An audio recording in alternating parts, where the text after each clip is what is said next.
马来西亚首相兼财政部长 Datuk Seri Anwar 公布了大马国民万众期待的2024财政预算，提成主题为改革经济、强化人民，总拨款是3983亿，历史以来最高的拨款。行政开销3000亿，发展开销为900亿。有没有像报告新闻呢？大家好，我是 Ellie， 今天在这里没有看楼。我们今天要讲的是安华首相于2023年10月13日公布的财政预算。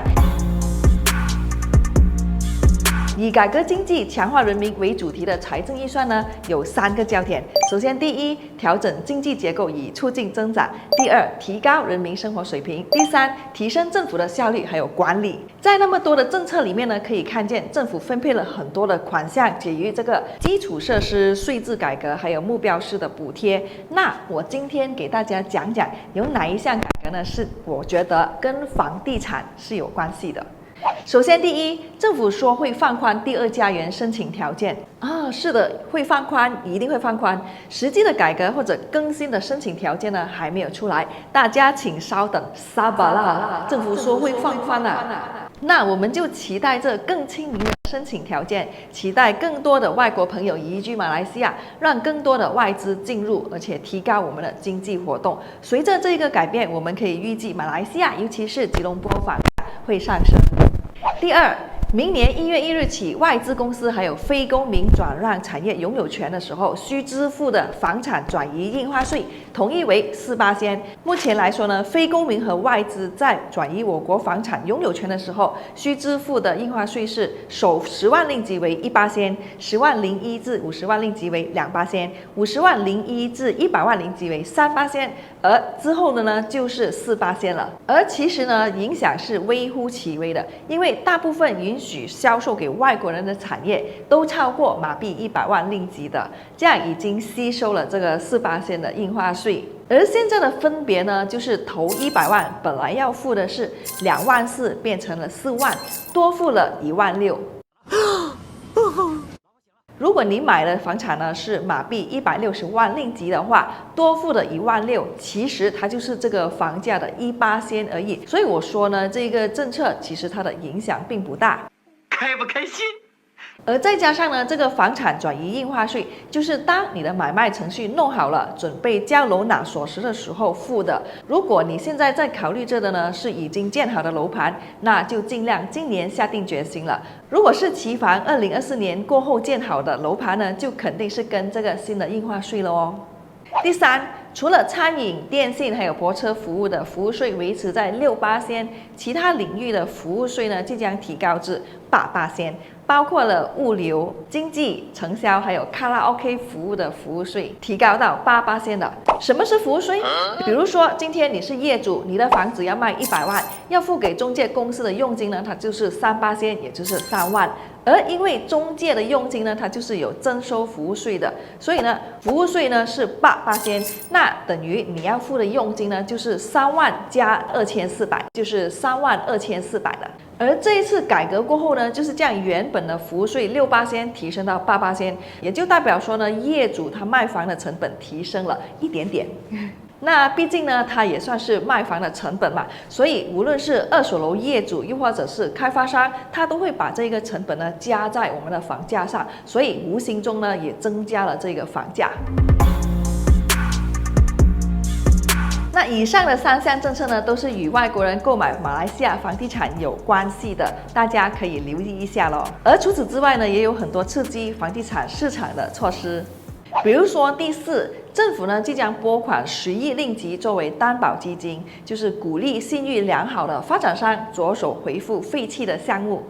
而这样呢就有望增加可以负担房屋的新供应。就在今年8月，政府已经透过特别小组恢复了256个严重延工的项目，涉及超过28000个房屋单位，涉及的发展总值高达233亿7千万令吉。第5，PPR Rumah PPR， 也称为是 Perumahan Rakyat 计划，是马来西亚政府的其中一项措施，目的呢就是为低收入的家庭提供住房，并在全国的范围内铲除木屋区。根据2019年家庭收入还有基本生活设施的调查报告，马来西亚低收入 B40被归类的这个家庭呢，它的收入门槛是每个月4849块马币的。而这一次的预算案呢，政府将拨款马币5.46亿来继续执行36个人民祖屋计划 PPR， 另外还有15个 PPR 预计即将在明年收工，会有5100个新居民受惠。Rumah Mesra Rakyat RMR 也是政府其中一个帮助低收入家庭的措施。这里指的低收入家庭呢，通常就是指渔民还有农民，因为一开始的时候呢，这个计划是帮助沿海的渔业社区，而现在呢，就是扩大更大的范围，为弱势的家庭建造经济房，就用来兴建3500间的房屋单位。那也就是说，会有3500个家庭受惠啦。给他们提供可以负担的住房，然后呢安居乐业。第七 ，SJKP 房贷担保计划，马来西亚有个专门为自由业者，比如小贩啊、渔民、农民、电商、出租车、电召车司机，就是 Grab Driver 提供房贷担保 Guarantor。这一次的预算案呢，就是将去年的50亿的担保提高至马币100亿。担保从原本的2万名变成现在是4万名，有能力每个月还 monthly installment， 却因为没有固定收入而无法获得 loan approved 的人，同样是第一次买房的购房族，来实现他们拥有自己房屋的梦想。这个措施呢，绝对可以鼓励潜在的购物者迈出他们的第一步，去思考自己的人生计划，将来买房，然后呢，这可以进一步的提升马来西亚人民对于房地产的需求。第8 ，PTPTN 国家高等教育贷学金。马来西亚有很多年轻人念书的时候有借 PTPTN 贷款，可是呢，有一部分的人在他们毕业上班过后就没有去按时的还款。Oh no！ 其实拖欠 PTPTN 的欠款者呢，他们会被列入国家银行信贷 SECRIS 的黑名单。如果信用评级不好，会影响你买房、买车的这个贷款的。而政府呢，将在10月14日至2024年3月31日期间，为 PTPTN 贷款者提供这个还款的折扣优惠。就比如说，一次性偿还所有的余款获得18%的折扣，一次性偿还至少58%的余款的话，也可以获得18%的折扣。又或是使用扣除工资，又或者是 debit card 来定期还款的话呢，就可以获得15%的折扣。所以呢，还没有还 PTPTN 的朋友们，好好利用这个机会去还款，然后呢，你就可以实现买房的梦想啦。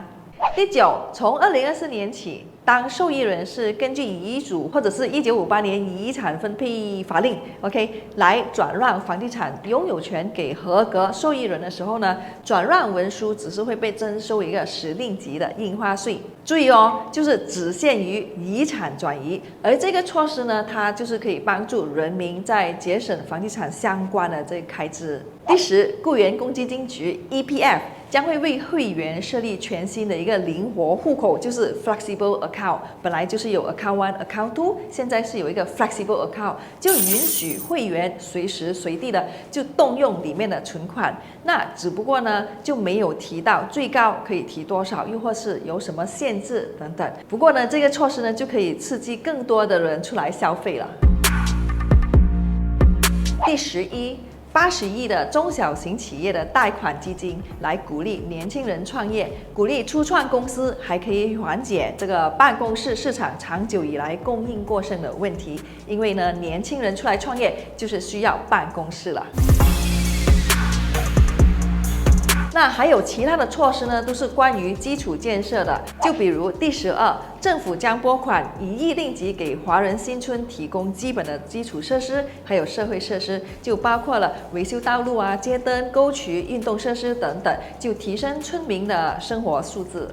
第13，就是政府将恢复之前取消的5个 LRT3 车站的建设计划，就是 Tropicana、Raja Muda、Thammasat、Bukit Raja， 还有 Bandar Botanic 站。这些都是围绕在巴生那一带的。而耗资47亿令吉恢复的这些车站，预计将完善并改善巴生谷的公共交通网络，造福200万居民，同时也可以带旺车站周边的房地产。第14。政府呢也宣布将延续MY50无限次承担，这一个举动可以舒缓市中心的交通，同时也给人民多一个节省开车的支出。第15，2026年呢会再办马来西亚旅游年，目标呢就是吸引2600万人次的游客。而其实呢，到今年7月为止我们的官方记录呢就有1300万的外国游客前来我国度假，比去年的同期呢增加了3倍。接下来呢会配合政府的推动，会有更多的游客来马来西亚旅游，再进一步的刺激本地的旅游业、饮食业、零售业，还有房地产。也因为这个计划预算案也有提到会宽待中国还有印度的游客，允准发放这个落地签证，还有多次的入境签证，来促进这个旅游业。旅游业的旺盛肯定会更刺激我们房地产投资的潜能。OK， 好了，还有很多的其他关于税务优惠政府补贴、饮食交通等等的细节就没有一一详细讲解了。以上呢就是我管理了一些就是有关于房地产的马来西亚2024预算政策，可以看见政府首先呢就是想解决的本地人对于房地产的需求，基层家庭的负担，努力打造人人有其屋。所谓有恒产者有恒心，人民有了房就会有稳定不变的思想，有了对生活的信心，安居乐业，追求事业，追求进步，这样我们的国家呢就能安定的发展。希望大家喜欢我今天的分享，感谢大家的关注，点赞、订阅还有分享，我们就下一集见了，拜拜。